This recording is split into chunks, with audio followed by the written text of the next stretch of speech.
Ladies and gentlemen, hello, and welcome back to another episode of your favorite satirical news program, Headlines with Amer. Me, bear with us, we're still figuring out our new studio. Let's move on. As I mentioned, today is Friday, August 8th. We are getting started with a story out of the West Bank, the occupied West Bank. That's right, people, we're going there.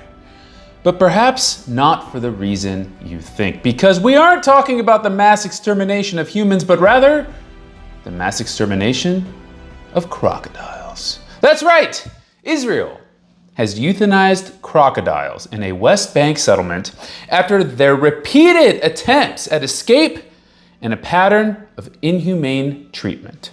The crocodiles were brought as a tourist attraction in the illegal Israeli settlement of Petzael in the West Bank decades ago. They were then promptly neglected, starved, abused, and left to age until they began to engage in cannibalistic behavior and became a threat to residents. So two things on this. Number one, we're all familiar with gated communities, even illegal ones. And gated communities will do birds, a golf course, and some, yes, sure, of course, absolutely, a body of water, a lake, a pond, maybe some fish. What kind of community actually chooses to bring in crocodiles as a tourist attraction? Like, what does that say about your values as a community? What is this? Ancient Rome? Second, to review, you brought the crocs in. You're treating your community like one big 24-hour non-stop edition of the Gladiator games. Fine! But then you starve the crocodiles, you mistreat them, you abuse them, you allow them to age into very understandably unstable behavior like cannibalism and potentially eating residents. Which is actually very stable for a starved crocodile. I mean, if I was a crocodile and I was starving, I'm not a human, I'm gonna eat a human. Hell yeah. And then, after you've done all this, after you've ruined their livelihoods, driven them to insanity and unstable behavior, you kill them? So they are the ones paying the price for your abuse. You took them from their original home, gave them a shitty one, treated them like shit over an extended period of time, then made them the problem and killed them. Well, damn, if this is how you treat animals, I wonder, I mean, you must. He must be, But then again, the head of the local community commented on this a few years back, and when he was addressing the situation with the crocodiles and his worries about them eating residents and eating each other, he realized it was a big issue and shared his concern that this could become an international incident, something that they would like to avoid. Right. No, I can understand the desire to avoid international incidents. I wonder if they do.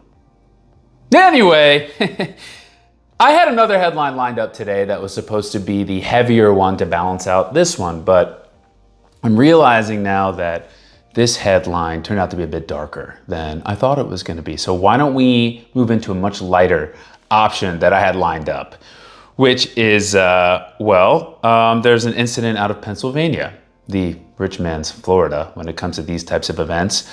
Like this one in Shrewsbury, Pennsylvania, where a truckload of hot dogs. I'm sorry, go ahead and put it up. Yeah. So a truckload of hot dogs spilled across Interstate 83 and caused a massive traffic jam. In fact, according to the article, it was commuters' worst nightmare. Wow. No one was injured, but the traffic nightmare that followed was pretty brutal. Take a look at this shot of the incident. Damn. Look at all those hot dogs, front left. I mean, look, I don't know if there's something wrong with me. I mean, yes, this is a funny incident, but I just couldn't stop thinking about all those delicious hot dogs. And, even with that in mind, the Shrewsbury fire chief found the whole thing less appetizing, stating that, once those hot dogs leave the truck and hit the road, that's all garbage. It's still pretty warm. Warm, you say? Perhaps I should be looking into relocating to Pennsylvania, or Florida for that matter. Thank you all for watching this show. I hope everyone just has the best weekend ever, and I will see you all next week on August 15th. Bye-bye.